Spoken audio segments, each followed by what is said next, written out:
tentang hakikate sebenare kiblat iku ingkang pundi.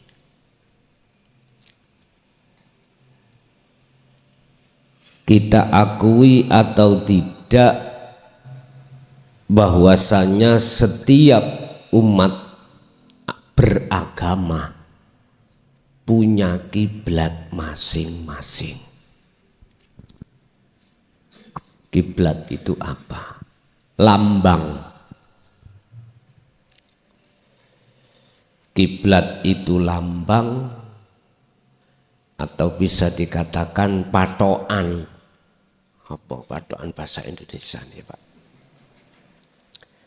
Ya perkara sing didep lho, ngoten lho. Kiblate wong Islam berarti Ka'bah. Kiblatnya orang selain agama Islam beda-beda. Apakah ini yang disebut kiblat yang sebenarnya? Bapak Ibu berkenaan dengan hal itu, monggo dibuka di dalam surat Al-Baqarah ayat 150 terkait penghadapan kiblat. Bismillahirrahmanirrahim. Wa min haitsu kharajta fawalli wajhaka syatrul masjidil haram. Dimanapun Anda mengarah,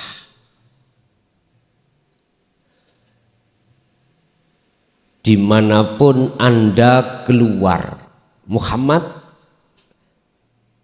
dari arah manapun kau keluar, ya fawali,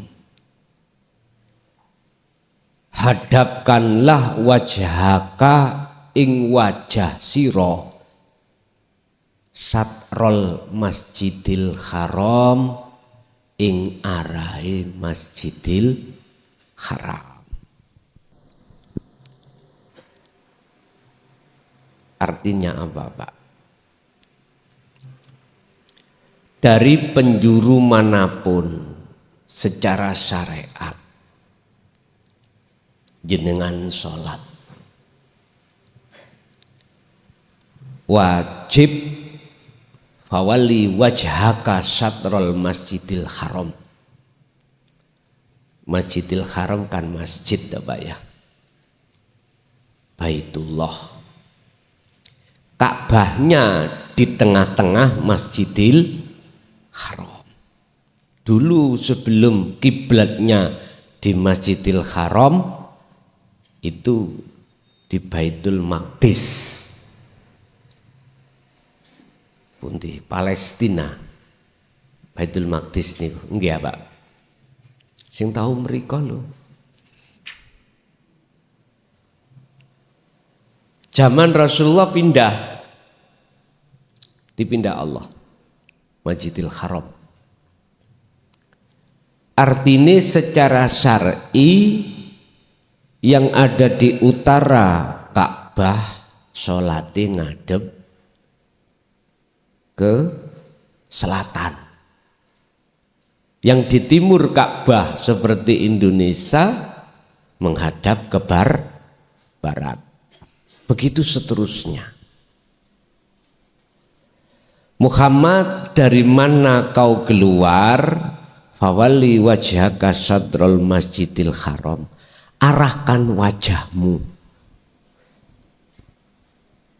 ke arah masjidil haram. Iku syariatnya Pak.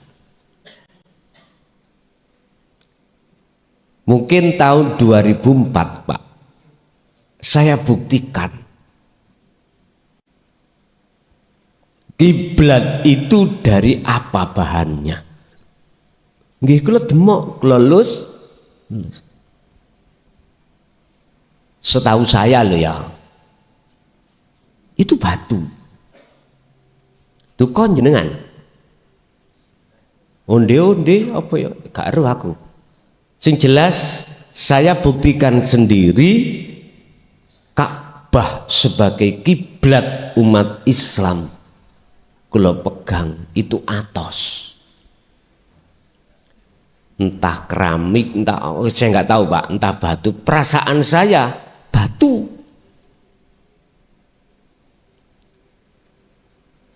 Apakah ini yang disebut kiblat yang sebenarnya?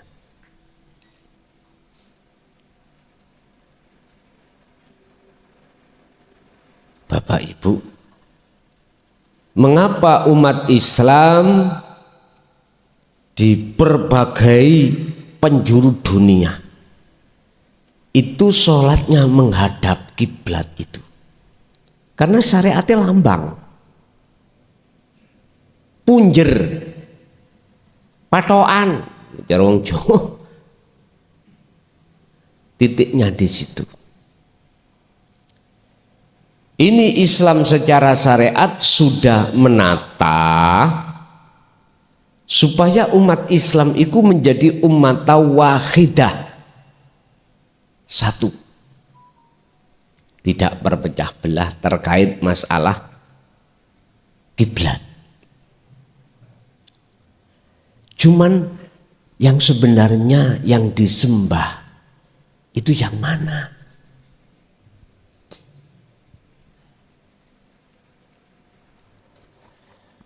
Wa haitsuma kuntum, dan dimanapun kau berada, ya fawallu, mongko arahkanlah, condongkanlah kamu sekalian wujuhakum ing wajah kamu sekalian satrohu ing arah ini. Apa? Masjidil Haram. Ini nanti saya membahas Masjidil Haram atau kiblat secara hakikat, biar umat Islam itu tidak menyembah batu hakikate.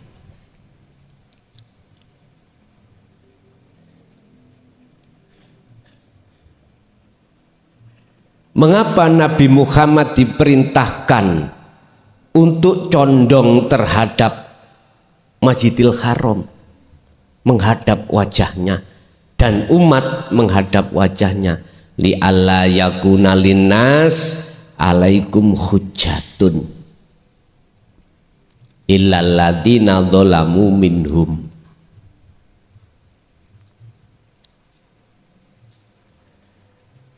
Di situ krono arae diperintahkan untuk menghadapnya. Tidak ada alasan bagi manusia supaya tidak menentang. Jadi biar nggak pecah Pak. Umat Islam itu biar tidak terpecah belah. Nanti di Mekah ada Ka'bah, terus di Mojokerto no Ka'bah, lah terus ya apa? Maksud daripada li alla yakuna linnas alaikum hujjah, supaya tidak terpecah belah, jadi satu secara syar'i. Tapi ilal ladzina dzalamu minhum, kecuali mereka yang dolim. Wong sing dolim iku wong sing ndi? Cara syariatnya jelas.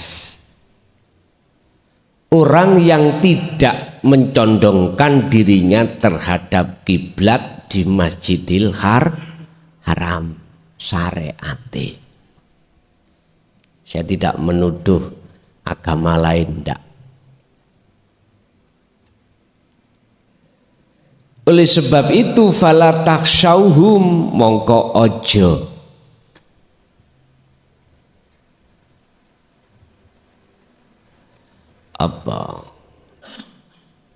aja wedi sira kabeh hum ing mereka alladzina dzalamu, tetapi waksyauni do wedi sira kabeh ni ing ingsun aku Allah. Oleh sebab itu janganlah kau takut terhadap orang-orang dolim tersebut yang tidak condong terhadap terhadap kiblat di dalam Masjidil Haram. Tetapi waksyauni, takutlah kau padaku, kata Allah.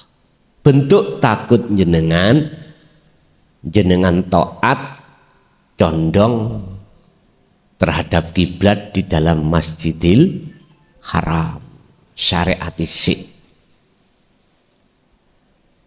Kalau kau mau seperti itu, wali utimma, dan ku sempurnakan, kata Allah, nikmati ing nikmat ingsun alaikum terhadap kamu sekalian, wala'allakum tahtadun, supaya kau mendapatkan petunjuk. Pun iku syariate. Tapi disadari atau tidak, wahai manusia, terima atau tidak Anda semuanya, kita sebagai manusia itu tidak hanya terdiri dari jasmani saja, akan tetapi juga rohani. Urusan jasmani, kiblat sampeyan iku menghadap batu, monggo, Ka'bah lah Pak. Di dalam Masjidil Haram, monggo. Itu secara syariat memang ditata supaya hujjah, hati satu poros. Tapi ruhaniyahmu harus tahu sebenarnya kiblat yang di dalam Masjid Haram itu yang mana.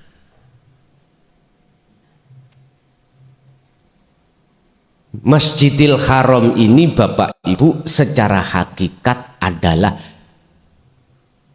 jaga hati. Ini tempat masjid itu, kalau boleh saya katakan Baitullah. Ini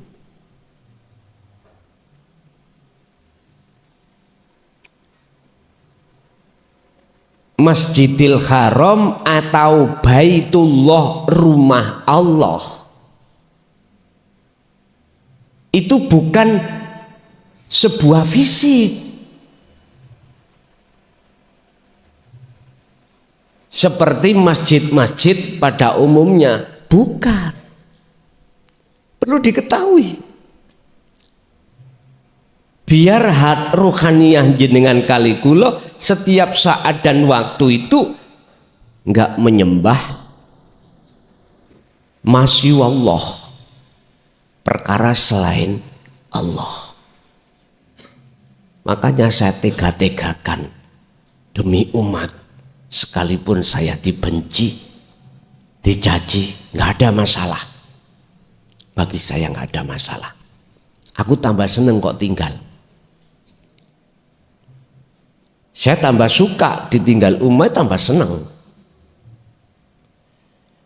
Dengan dasar tidak percaya lagi dengan ajaran tauhid, bahkan Anda membenci, tidak akan pernah ku benci. Enggak, kalau tambah senang. Sebab dengan bentuk bencian Anda, secara otomatis saya dijauhkan Allah dari Anda. Tatkala aku dijauhkan dari Anda oleh Allah, itu bentuk keringanan saya.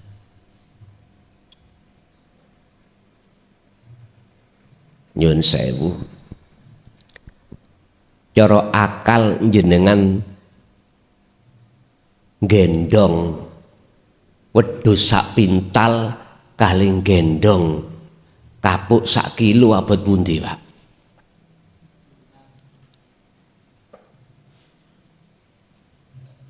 abot sapi sak pintal nggih, wedhus sak pintal nggih. Terus dikongkon melaku. Playune banter pundi? Sing nggo kapuk sak kilo, yang mikul kapuk sak kilo dengan kambing 1 pintal. Aku yakin lebih cepat yang mikul 1 kilo. Tetapi kasih sayang Allah yang tak terbatas, yang dilemparkan terhadap makhluknya untuk innahu minhu lakum nadhirum mubin, menyampaikan pitutur ini. Jadi bagi saya tak tegel-tegel nih, tak sampai no, tak betah-betah nih. Demi umat ini setiap saat dan waktu, biar ruhanianya tidak menyembah selain Allah. Pundi yang dimaksud kiblat yang sebenarnya itu? Muhammad, dari mana kau keluar? Condongkan hatimu terhadap arah Masjidil Haram. Itu urusan ruhannya hati, Pak. Jadi Masjidil Haram itu adalah jagati ruhaninya. Dan ini tanpa batas. Dan di dalamnya ada wujudnya Allah. Dalam surat Al-Qaf Allah dawuh, wa nahnu aqrabu ilaihi min hablil warid. Aku lebih dekat dari urat nadimu, urat lehermu. Itu maksudnya di Masjidil Haram. Hakikat Masjidil Haram adalah hati, jagatnya hati panjenengan. Apakah hati yang dimaksud di dalam tubuh jenengan? Bukan.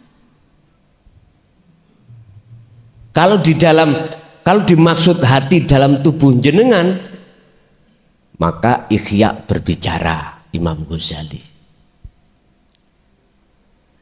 Dalam tubuh manusia itu ada segumpal daging. Jikalau daging itu benar, benarlah semuanya, baguslah semuanya.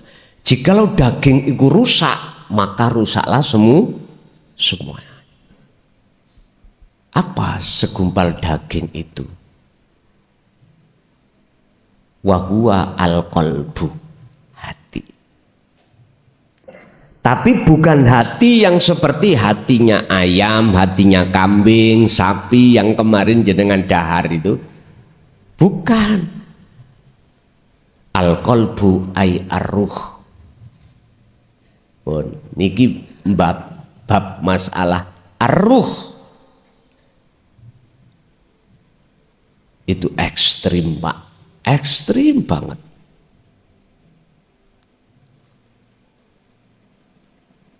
Tapi tetap saya sampaikan.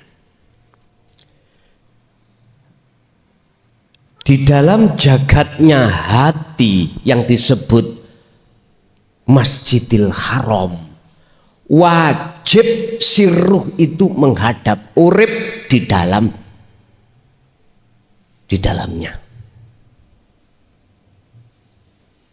Wajib. Itu maksudnya fawalli wajhaka syatrul Masjidil Haram. Arahkan ya wajahmu Muhammad, wajahnya ruh, Pak, bukan wajah jasad ini. Kalau secara syariat wajah jasad, kalau secara hakikat fawalli wajhaka syatrul Masjidil Haram, arahkan wajahmu Muhammad, wajah ruhmu syatrul Masjidil Haram, terhadap arah Masjidil Haram. Karena kiblatnya di Baitullah. Karena Allahnya lebih dekat daripada urat leher jenengan. Terus piye carane menghadapkan? Nek cara syariat umpama sampean sholat miturut fikih, waktu sholat tolah-toleh namburi kan batal ya ngoten Pak nggih. Karena wajahe mboten fokus condong terhadap Ka'bah. Sama. Hati kita tatkala sholat kok tolah-toleh perkara donya, masya Allah batal sholat sampean. Hakikatnya ya, bukan syariah. Niki wis gak batal maneh Gus. Bentau bayi ngoten. Setiap sholat hati iku noleh masya Allah. Luput bojo anak tidak pekerjaan, macam-macam. Udah, berhentilah Anda melakukan sholat yang seperti itu. Berhenti, artinya berhenti. Harus ada revolusi, perubahan keadaan wajah panjenengan, wajah ruh jenengan. Mana wajahnya ruh? Ihsan, rasa yang benar, imanul haq, iman yang benar yang disebut ihsan. Iman itu rasa, artinya sambung nopak rasa ambek urip ning awak sampean dan atau di depan jenengan. Allah sudah berkata, Al-Baqarah 115, fa ainama tuwallu fa thamma wajhullah. Dimanapun kau menghadap, di depanmu itu ada wajah Allah. Arahkan ke situ. Berarti jenengan harus nyambung noroso menyang urip.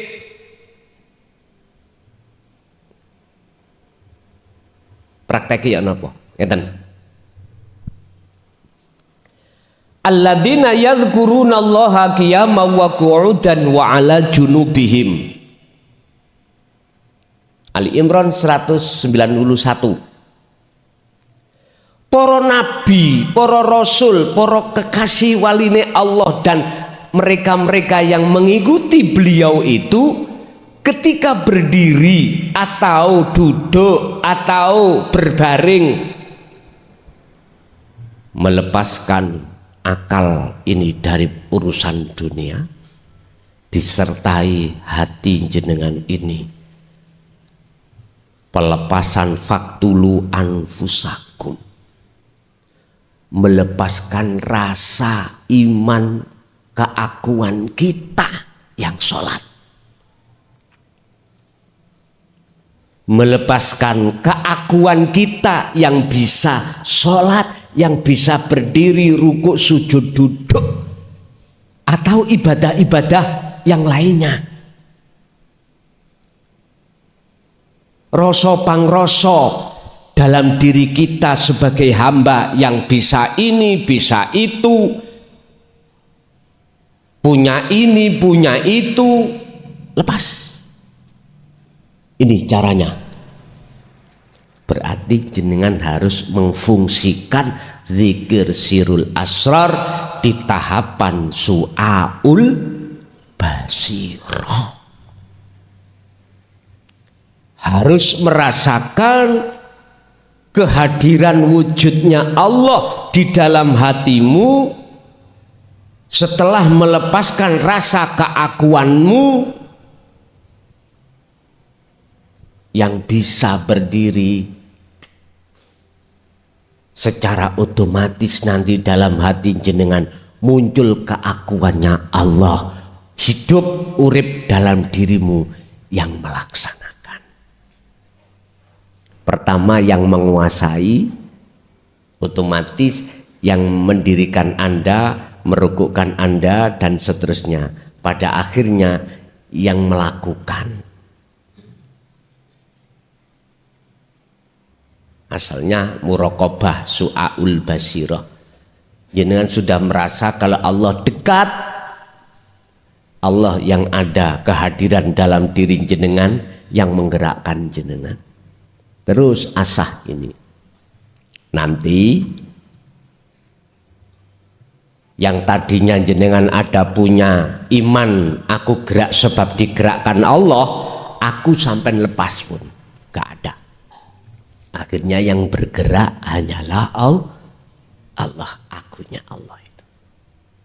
Ainul Basyirah.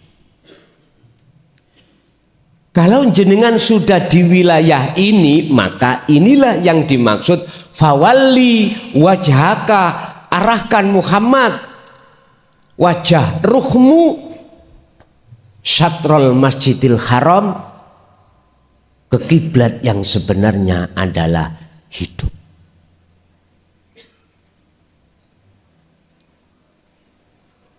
Yes. Nggak bisa gak mengarah, Pak. Mesti mengarah. Ya inilah Rob yang dimaksud secara umum, Tuhan wujudnya. Ini persoalan ruhania, Pak, bukan jasmania. Persoalan ruhania. Dan inilah yang dimaksud wabtaghi atakallah, tentang akhirat. Mohon maaf, bekal akhir wajib ini jenengan bawa, wajib jenengan dapatkan bekal akhirat, kebutuhan akhirat, yaitu madepi ruh, wajah ruh terhadap wajah Allah. Inilah sebetulnya yang disebut bekal akhirat. Urusan dohir aktivitas apapun monggo,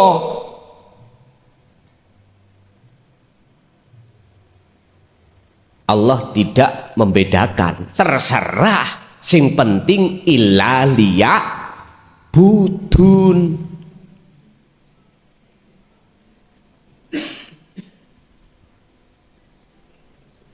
Niki ono cerita, beliau siapa itu kula lupa, kalau nggak salah Imron apa Nabi Ibrahim, saya lupa. Ini ayatnya, Pak.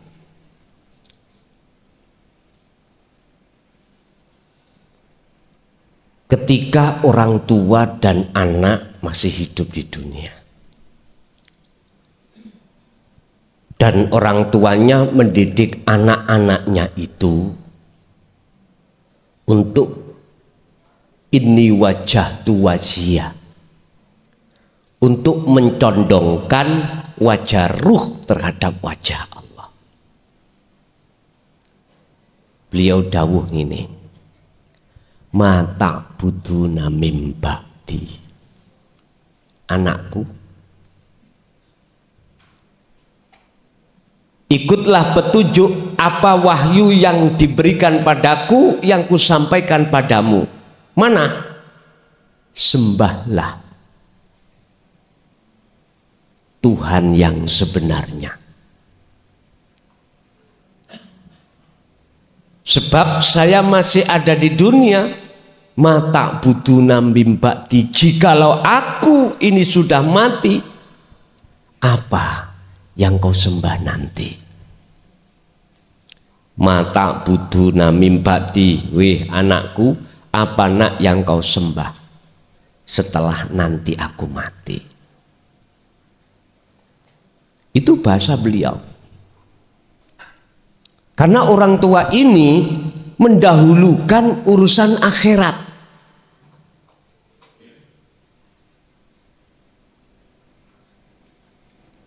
Wabtaghi fima atakallah darul akhirah. Al-Qasas 77. Carilah bekal akhirat. Di depan loh Pak ini. Ayat ini meletakkan posisi akhirat itu di depan.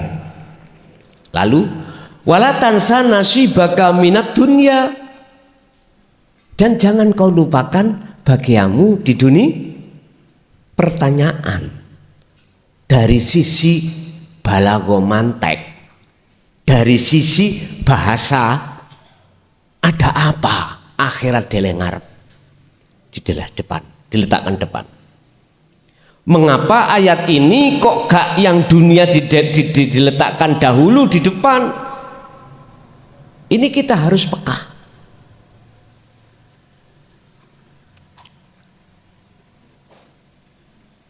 Kebutuhan dunia penting Pak, ngelak ya ngombe, lapar ya makan, dapat makan ya kita kerja, gak bergantung tomak nang orang lain. Biasanya sing akeh tomak kiai Pak. Tahu tomak amen? Arep gak oleh apa maneh jaluk, tapi ojo jangan dianggap seluruh kiai mboten, wonten kiai barseso maksud saya. Arep karena kiai barseso gak nyambut gawe, ngelola yayasan, santrine ribuan Pak. Makanya ketika saat ketemu iblis, tomak kiai barseso iku Pak nyun sewu bisa sholat di atas banyu, di atas air. Hadis sajadah digelar di atas air, sholat di atasnya, tidak tenggelam. Tapi ketika saat melihat iblis sholat itu di atas daun, kaget. Waduh, iki luweh ekstrim. Akhirnya Kiai Barseso minta karomah yang lebih tinggi ke iblis itu.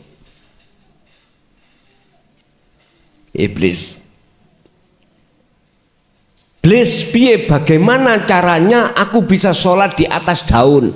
Oh gampang, tapi kamu harus nganut aku. Bahasa syariat, tinggalan sesembahamu, tinggalan sholatmu, tinggalan aktivitas umpama secara syariat ya, sholat, zakat, poso, haji, kuat ditinggalan. Hakikatnya tinggalan sesembah yang sebenarnya, karena ingin karomah otomatis Pak diajari oleh iblis karomah. Sebagian ulama mengatakan beliau itu matinya dalam keadaan su'ul khotimah. Ngapunten ingkang kathah. Urusan kebutuhan jasmani atau dunia saya nggak ngajarkan. Jenengan sudah tahu sendiri. Yang penghasilannya di pasar, monggo di pasar. Di sawah, ladang silahkan. Di tambak silahkan, di laut silahkan, di PNS silahkan, apapun silahkan. Tapi satu, jangan kau lupakan akhiratmu di situ. Terus caranya saya mendapatkan nilai akhirat bagaimana? Padahal iki kerja, padahal ini makan, mudah. Kembalilah pada surah Al-Baqarah tadi. Fawalli wajhaka syatrul masjidil haram. Condongkan hati jenengan lewat rasa nyambung menyang urip ning awak sampean. Wis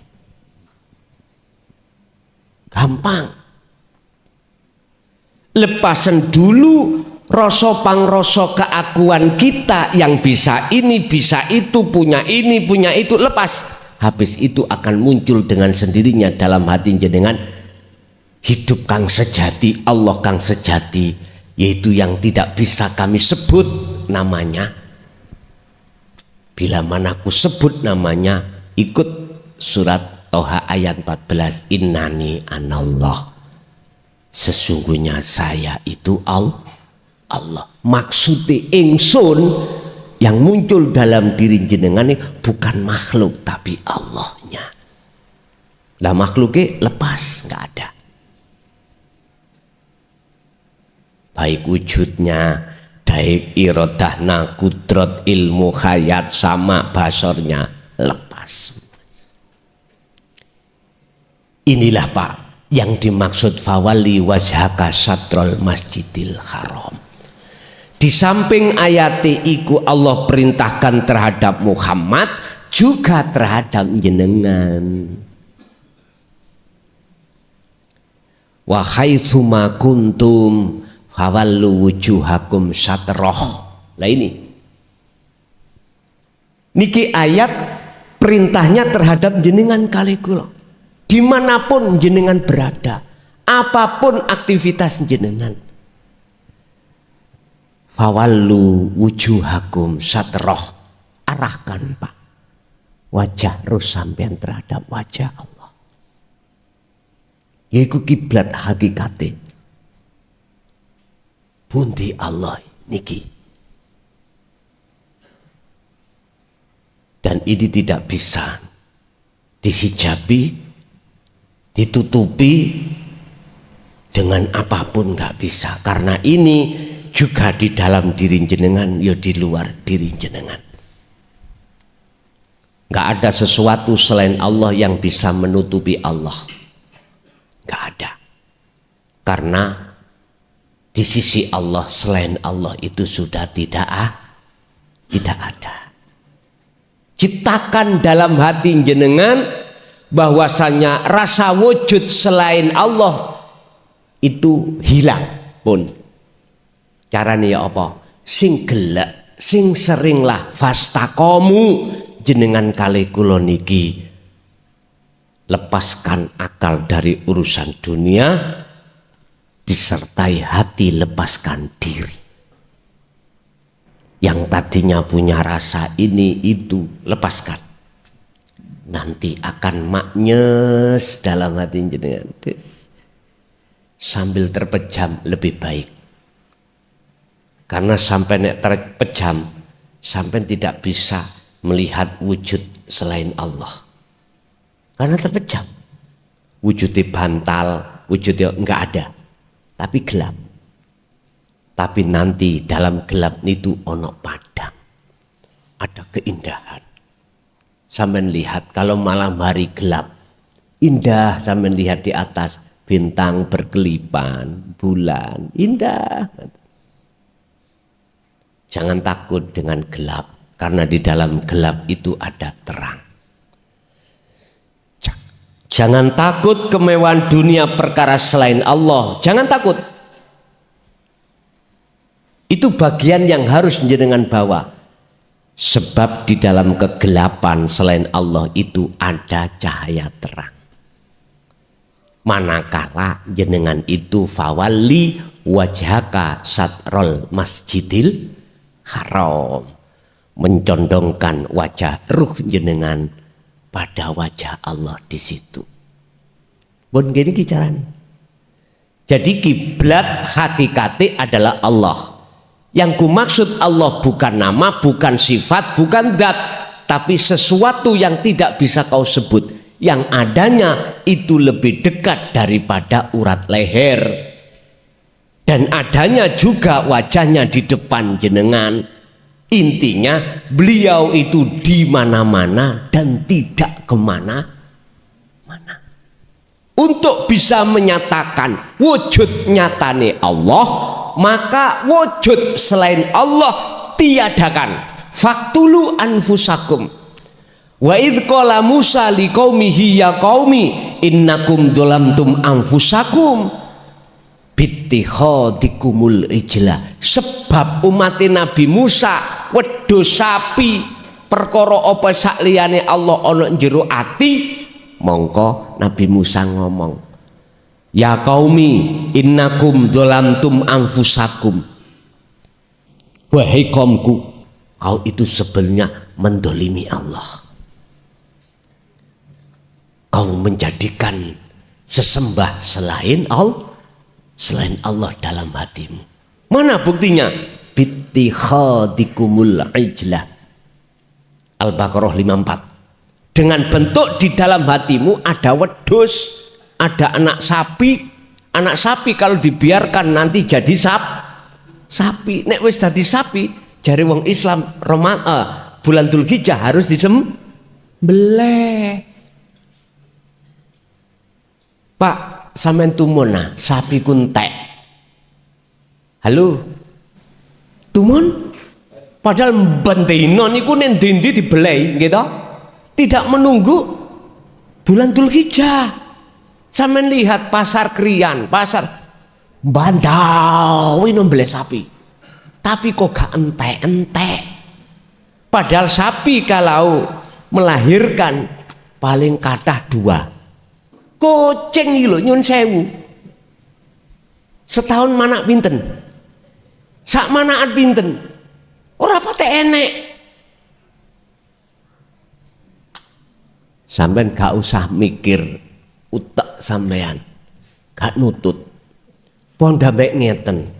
Sampeyan lihat ikan yang di lautan yang luas sekali. Kok bisa besar-besar? Sinten sing makani, Pak? Gak mentas cara menungso makani iwak di situ, tapi kok saged besar, Pak?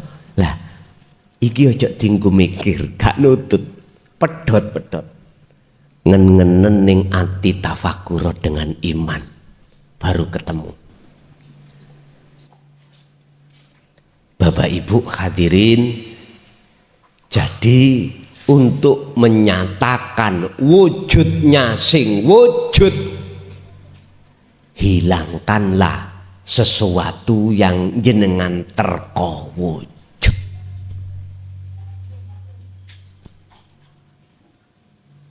Siapa? Ya kita, makhluk ini. Sebab sepanjang selain Allah dalam hati kita ada iman itu wujud, ya niki sing nutupi ati sampean kali kula. Sehingga sampai kapanpun Allah tetap gaib, Allah tetap gelap, sing padang, sing ketok, sing nyoto iku selain Allah. Ingat Pak, dalam surat Al-Isra ayat 72 kita menangis. Allah mengancam kita, barang siapa saat di dunia hatinya masih buta terhadap Allah, artinya Allah si peteng gelap, maka di akhirat pun juga begitu kita. Kebalikannya, jikalau di dunia Allah itu sudah nyata, Anda sudah sampai tingkatan makrifat, sudah makrifatullah, maka di akhirat pun juga begitu. Anda akan tidak tersesat. Berarti roh itu tersesat dan tidaknya roh tergantung roh iku wis ketemu kiblat sak temene kiblat apa durung. Nek pun ketemu kiblat sak temene kiblat yang disembah tiap saat dan waktu, maka Allah dawuh tadi, wali utimma nikmati alaikum wala allakum tahtadun. Ku sempurnakan nikmatku. Apa nikmati? Ketemu Allah.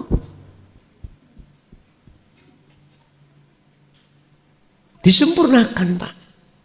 Berarti jenengan iki tidak hanya mendapatkan bagian dunia, lebih-lebih jenengan juga mendapatkan bagian akhirat. Kesimpulannya kiblat secara syariat yoning Mekah Masjidil Haram berupa batu kota 4 itu. Secara syariat umat Islam wajib menghadap ke sana jasate. Lah ruhnya bukan menghadap kiblat batu itu, tapi harus menemukan kiblat yang sebenarnya kiblat. Itulah Allah Subhanahu wa taala. Allahu khalaqakum wa ma ta'malun. Dialah yang menggerakkan jasadmu.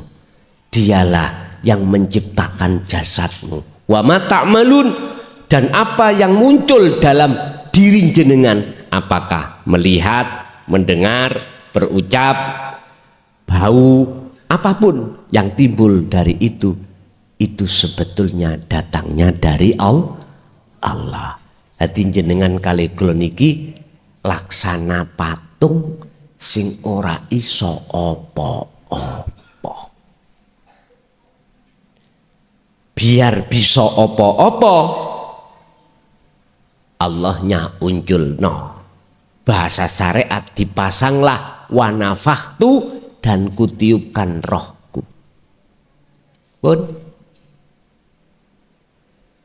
Bapak Ibu, kuncinya silakan jenengan secara jasmani sholat menghadap kiblat secara syar'i, tapi hati jenengan harus menghadap pada hidup. Dan hidup gak jauh di Mekah sana, dalam diri jenengan, di depan diri jenengan. Makanya tadi saya katakan cara prakteknya, lepaskan akal dari urusan dunia, disertai dibarengkan hatimu melaksanakan sirul asrar. Berarti lepaskan rasa pengakuan diri yang bisa sholat. Jenengan harus merasakan kehadiran Allah dalam diri jenengan, yaitu hidup. Karena hidup itulah Anda seakan-akan bisa berdiri, bisa rukuk dan sujud. Udah, ikuti ini walaupun jenengan sik muraqabah. Masih ada dua, masih ada yang menyembah dan yang disembah. Enggak apa-apa, ikuti terus. Nanti jenengan akan masuk dalam wilayah yo aku iki sing lakoni. Aku sapa? Aku Allah. Wis iki makom mentok jami. Gendeng-gendeng Pak sampean ngenten. Pasti gendeng. Sing gendeng iku ati sampean. Gendeng nang Allah moh pisah. Moh pisah. Bila mana belum sampai di situ, Syekh Ibnu Athaillah dawuh, la tatruk adzikra li adami hudurika ma'allahi bihi. Jangan pernah kau tinggalkan dzikir sirul asrar, dzikir rasa itu tadi. Jangan. Sekalipun dzikirmu itu belum sampai hudur keesaan Allah, gak apa-apa, teruskan. Teruskan. Karena aku sudah berjanji, kata Allah, siapa yang di dalam hatinya ada harapan, keinginan untuk bertemu aku, kata Allah, maka Allah sendiri berjanji dalam waktu yang sudah ditentukan pertemuan itu mesti terjadi. Al-Ankabut ayat 5. Itu janji Allah.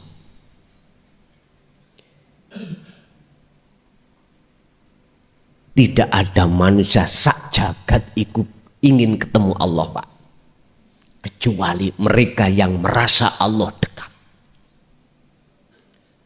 Umat manusia seluruh dunia tidak ada yang ingin bertemu Tuhan, gak ada, kecuali mereka yang merasa Tuhan itu sudah dekat. Iki makalah. Lah sukanya ketemu apa? Kesenangan, kemewahan dunia. Padahal Allah sudah katakan, wa mal hayatad dunya illa mataul ghurur. Kamu akan ditipu oleh nafsumu lewat kesenangan dunia ini. Jangan kau ikuti nafsu dalam dirimu, ikuti aku. Ngoten, Pak.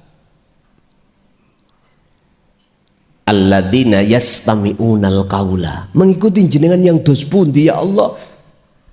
Dengarkan ajaraku sing disampekno yang tak lewatno Muhammad. Alladzina yastami'unal qaula, akhirnya mereka lah Pak yang mendengarkan lalu beriman, tidak hanya beriman, wayattabi'una ahsanahu, mengikuti petunjuk-petunjuk di dalam ilmu itu. Cara zikir bagaimana untuk sampai pada Allah, cara makan bisa ketemu Allah bagaimana, cara sholat bisa ketemu Allah bagaimana, petunjuk-petunjuk sudah dikasihkan. Tinggal jenengan ngelakeni mawon, ngelakoni maksudnya ya, tinggal jenengan menjalankan aja. Kuncinya cuma satu, faktulu anfusakum. Wis lepasen rasa ning ana ati sampean sebagai makhluk sing iso nyapo-nyapo lan duwe nyapo apa-apa. Lepasen. Akhirnya kalau muncul sing iso nyapo-nyapo iku urip. Sing duwe apa-apa iku urip. Walillahil masyriq wal maghrib. Semua milik Allah. Jelas. Kita itu Pak diwurui nafsu disuruh ngaku. Nah disinilah persoalannya. Awal mula persoalan manusia itu semakin jauh pada Allah di sini, sehingga selalu terbiasa apa kata Allah yang di atas. Dek linci bedek kayak roh Allah nek ana ndukur. Padahal Quran itu enggak ada yang menyebutkan kalau Allah di atas jauh sana, enggak ada. Allah kalau berkata wa idza sa'alaka ibadi anni fa inni qaribun, Muhammad dalam Gusti, jikalau hambaku tanya ya terhadapmu tentang aku di mana, jawablah fa inni qaribun, sesungguhnya aku dekat.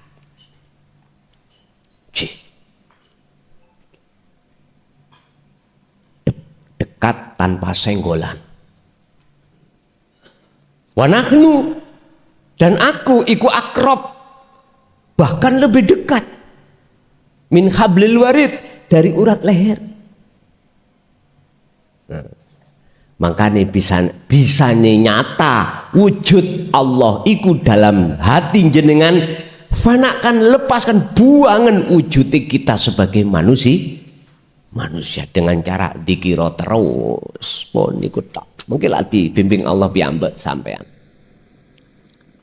Khalwat itu Pak, zikir itu sing bimbing langsung Allah, bukan mursyid menungso.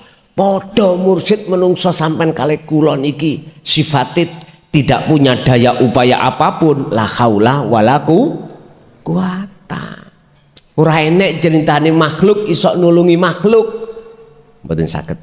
Wong nulungi awake dhewe gak iso kate nulungi orang lah. Sama jejer rokok loro lho. Kangen nulungi situ-situ gak iso. Ya iki asline sampean.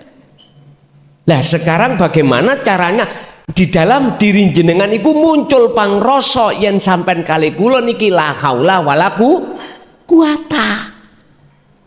Rasa sing tadinya iso ini iso begitu, waduh, yang tadinya merasa alim, merasa punya kehendak, merasa kuat, merasa hidup, merasa bisa melihat, merasa bisa mendengar, lepas. Carane ya dikira terus sirul asrar, baru kok ketemu. Oh, mboten ta. buangen anak sapi di dalam hatimu he umatku Nabi Musa. Caranya apa? Faktulu anfusakum, patenono dirimu. Bukan bunuh diri loh Pak ya. Ayatnya memangnya maknane bunuh diri. Faktulu podo matenono siro kabeh anfusakum ing awak dewi siro kabeh.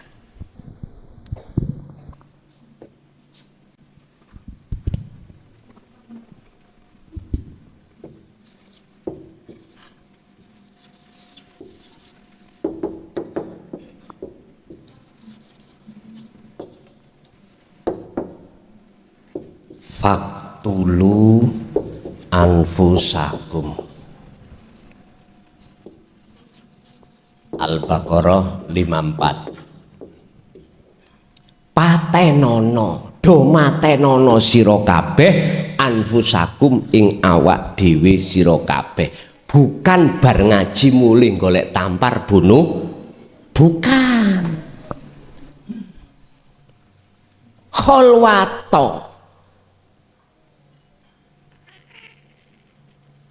dengan bentuk memakai dzikir sirul asrar, pangroso, baru engkau bisa mematikan keakuan jenengan.